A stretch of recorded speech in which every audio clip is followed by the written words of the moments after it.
Will Jerami Grant be traded from the Detroit Pistons this summer? That is what we're going to be talking about in today's video, and where are the possible destinations he could be traded to for what type of packages. And Jerami Grant, of course, has been someone that has been talked about quite a lot in trade rumors within the last 4 to 6 months. There was lots of rumors that he would be dealt at the trade deadline. The Pistons were looking for multiple first-round picks along with a young prospect, which I just think they were never going to get. But nonetheless, Jerami Grant's definitely someone that a lot of contenders could want.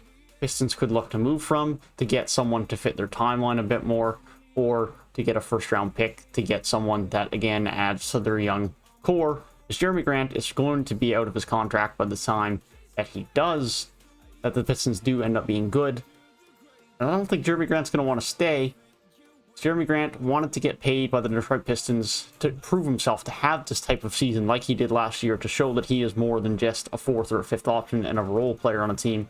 And he's done that, but now I think he's going to want to win once his contract is over. And so I don't think he stays. I think the Pistons should trade him. I'm going to be talking a little bit more about why and where as we get into it. But if you guys do enjoy the video, feel free to leave a like and subscribe to the channel if you are new. A like is greatly appreciated. It's helping me know that you enjoy the content and to get out to more people. That being said, let's get right into it. And so I'm just going to talk about what Jerami Grant has done in the last few years in the NBA before we get into the trades. If you want to skip ahead, want to hear about the trades, go for it. But last year with Detroit, he averaged 22 points per game, nearly a 9-point jump from his best season in OKC at 13.6 points per game. He also shot 43% from the field, which is a career low, but he shot a lot more shots. And also shot 35% from deep, but on much higher volume than any other point in time in his career. So here's what I can tell you about Jerami Grant's last season. He scored a lot of points. That he definitely did. He's still a very good wing defender, which is one of the most important parts of his game, in my opinion, especially on a contender. His playmaking improved, but not significantly. He just had the ball in his hands a bit more, averaged 3 assists per game, and is still a fairly good rebounder, but not a great one. I think he's good. His rebounding stats don't necessarily show it, but I think he is a fairly good defender, in my opinion at least. He did average 4.6 boards per game, but he is very aggressive. He's very physical. He makes those hustle plays. He plays very hard on defense, and he can score some buckets for you at a higher rate than he used to. And I think that's the important part to note about Jerami Grant. Jerami Grant is not a #1 option, or in my opinion, probably even a #2 option. He did put up 22 points a game last year, but his efficiency was very poor.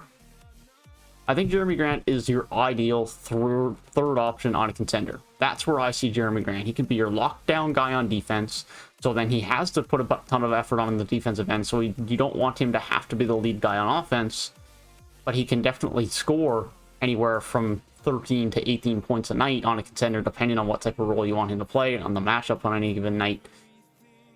And I think we can expect more from what we saw from him in OKC and Boston. Of course, in OKC, he was kind of the 4th, 5th option on the teams with Paul George, Russell Westbrook, Carmelo was there for a year, Stephen Adams was still there, Dennis Schroeder really came on there in his last year in OKC as well. And so he was never anything more than really the 4th option. But in OKC, in his best year, he put up 13.6 a game. And then, of course, in Denver, he only started 24 that year. But towards the end of the year, they proved to be very important. He started starting, and he averaged 12 a game that year. And I think on a contender now, we could definitely see him put up 15 plus comfortably, being the lead wing defender, scoring more on the perimeter, not just being as much rebounds. And on putbacks, he can space the floor a lot more than he could in those days. Especially now in his early days with OKC, he's really improved. And we've seen that Jerami Grant can just improve year in and year out. And I think that's very valuable for someone who still is only entering his 27-year-old season next year.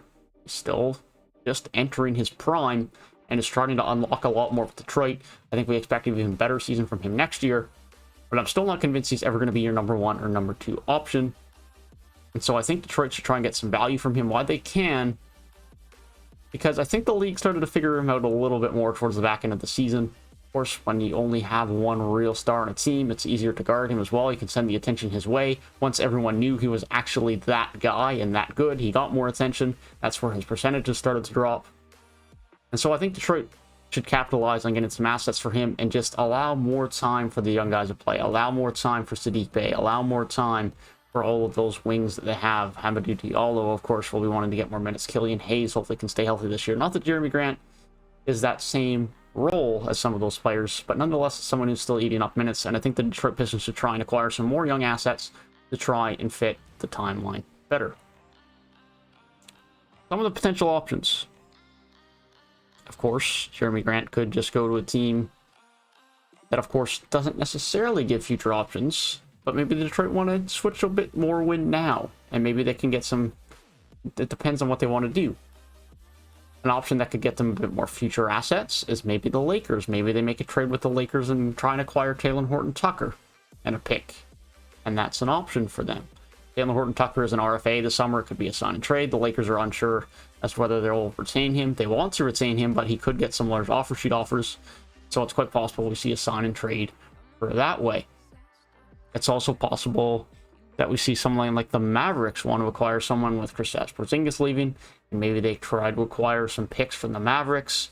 Maybe they try to acquire Jalen Brunson, who fits the timeline a lot better, along with some picks, and they try and acquire some young talent in that way. It's also quite possible that we see Portland, who have a lot of trade rumors right now, look to acquire someone like Jerami Grant, a wing, someone who's very good on defense, something that Portland desperately need, in my opinion. And I think Jerami Grant's probably the best fit in the league on the free agency or trade market this summer to fix Portland's problems. Now, Detroit would probably likely receive a package that would either involve Jusuf Nurkic or Enes Kanter. Probably not Kanter because there'd be no interest in him. He doesn't have much value, in my opinion. Maybe Nurkic if they want to start Kanter, which I think would be absolutely ludicrous. Or, more likely, a package that would involve either a sign and trade of Norm Powell or CJ McCollum. Now, I don't think the Detroit Pistons would personally have too much interest in this, and if I was a Detroit Pistons fan, I would not want to take such a trade. You're just acquiring someone, again, who just doesn't really fit the timeline.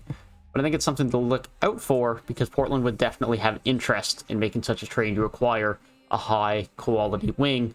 What is the most important and most needed player and role on the Portland Trailblazers roster, in my opinion. And so there's definitely a lot of options we could see with this Detroit Pistons team as far as where Jerami Grant could go. I think the most likely scenario is he goes to a contender for some future assets. I don't think Jerami Grant is going to be traded from a losing scenario to a losing scenario. Jerami Grant has shown in his time with OKC, in his time with Denver, he contributes to winning. He's very impactful to winning and can be very successful on a winning team. And now he'll just do it in an even larger role. He would be a great second man to Luka, although again, I think he's best as a third man, but I think he'd be great as a second man there. I think he would be absolutely amazing as the third piece alongside LeBron and AD. I think if the Clippers can make up an offer with Terrence McMahon and a very, very future that they can now just trade this year first-round pick, I don't think the Detroit Pistons would have enough interest in something like that. I think that would be too little value, but something along those lines. I think he'd be great along Paul George and Kawhi Leonard. But again, positionally, probably doesn't make sense because Markieff Morris probably isn't going to come off the bench. And so the Clippers is probably the least likely option, but I think one of those contenders of those sorts, even a return to Denver, these are all the types of scenarios that you could see play out this offseason. That is what I would be looking for. That's what I'd be watching as a Detroit Pistons fan. And if I'm a Detroit Pistons fan, I hope you guys can get some good value for him and continue to improve on what looks to be finally a bit more of a positive outlooking rebuild in Detroit. Let me know what you guys think about Jerami Grant and where he could potentially end up this summer, or if you even think he will be traded or not. Hope you guys enjoyed the video. Have a great rest of your day, and I will see you guys in the next one.